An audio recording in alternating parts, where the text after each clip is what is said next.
So welcome guys to Wrestler Designs, and we're back on Project Freebie. Now today I'm taking on my most favorite job of all time, which is the rear beam.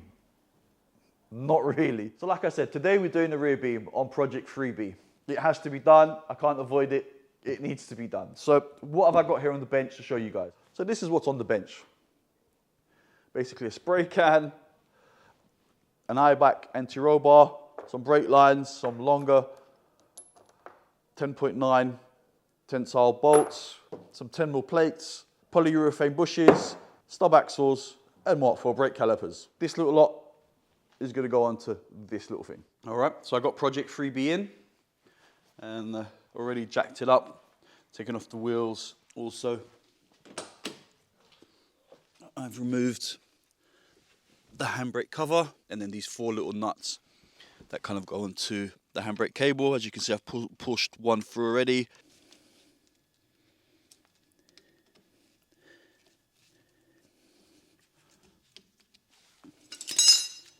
As you can see, it's not going to be tight at all.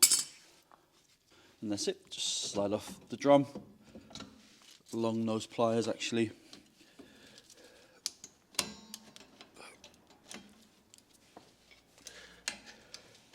And then that's it, and then just disengaged the cable. There you go. Should just got the cable out of the way. So that's the cable done on both sides. So next thing I'm going to do, put some WD-40 on here and loosen off these and loosen off the brake lines which are underneath.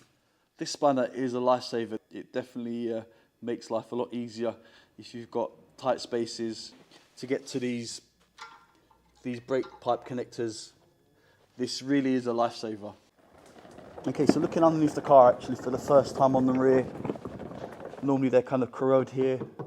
It all looks very solid. I'm quite happy actually. The kind of condition, as you can see, even sometimes they can rust where the rear beam goes on the chassis here, and it looks all in really good condition here. So I'm quite happy about that, especially for a free car. Yeah, look at the exhaust. Someone's been doing some DIY welding.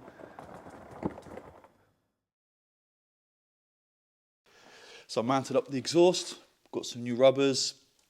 As you can see, I had to trim out this little section. Which way is it round? That way around actually. That little section there, so you can get the twin tailpipes on. I'll show you guys at the end. It sounds a bit fruity for a little 1.3. It sounds quite cool. Now, this rear beam, look at the dust on that. Doesn't actually look too rusty. It's just more, just dust, and it's really quite cool. All right, so first things first is to remove the backing plates.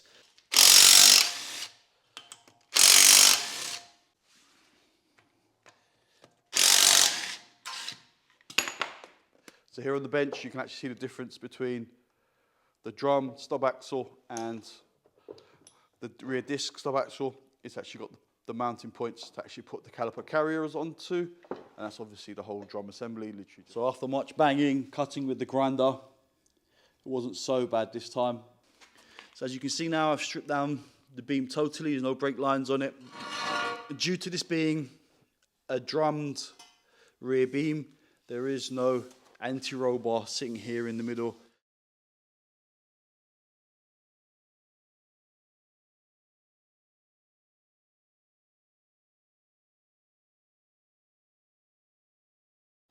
Okay guys, so as you can see, I've cleaned it all up and I've given it a good lick of paint and used that zinc-rich primer, as well as I used this 2-in-1 primer, zinc and top coat as well. So it's actually got quite a lot of layers of rust protection.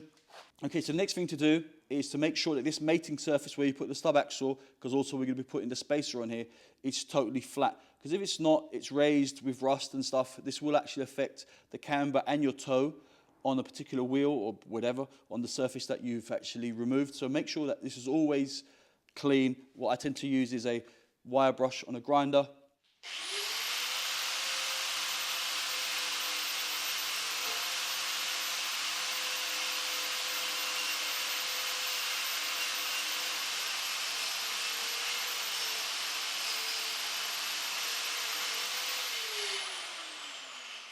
So as you can see, it's nice and clean and at least a level, flat surface. All right, guys, I know some of you guys are going to ask what the size of this plate is. So it's 10 mil thick and it's 75 mil by 75 mil. So as you can see, that fits perfectly on the rear axle. I always put Loctite as well on these bolts.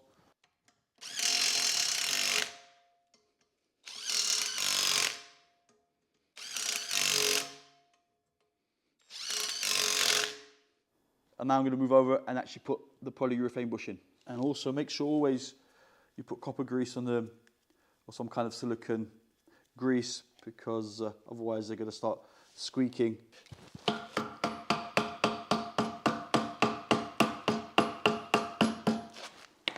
It's as easy as that. And then again, we'll do the same on the inside. And then put in the stainless steel insert.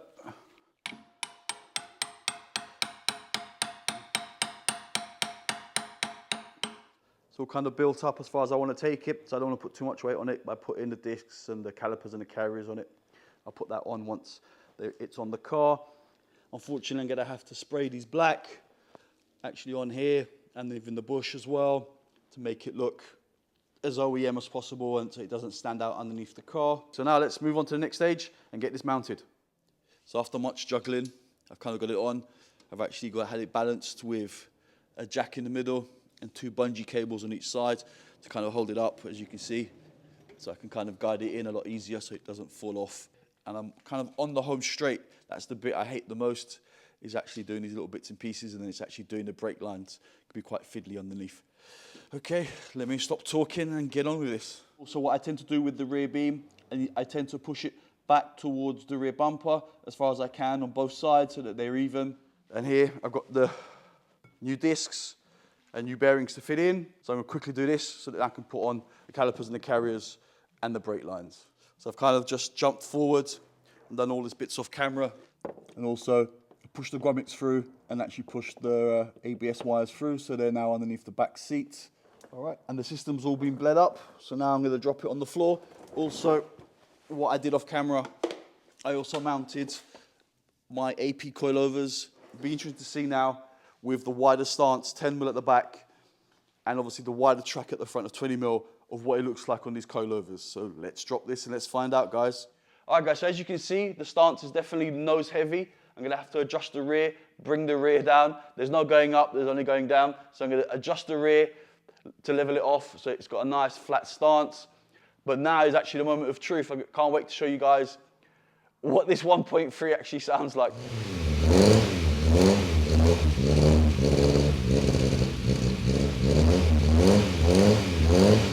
This may have looked easy on the videos, but this was actually quite a lot of work to get done.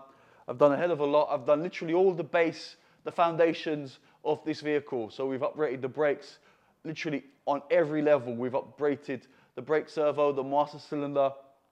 We've done different hubs, 256 front brakes, disc conversion on the rear. We've also done wide track 4x100, anti-roll bar at the front with uprated bushes from the Audi TT. We've also done the front cross member. We've also done power steering. We've also done rear anti-roll bar and also polyurethane bushes on the rear beam. So we've done a hell of a lot on this car, and I appreciate you guys watching it. In the next video, I'm gonna actually be getting 4 tires for this, gonna get the inspection for this, and we're gonna take this for a test drive. So please guys, like, subscribe, ding-a-ling-a-ling, click on that notification bell, and be safe.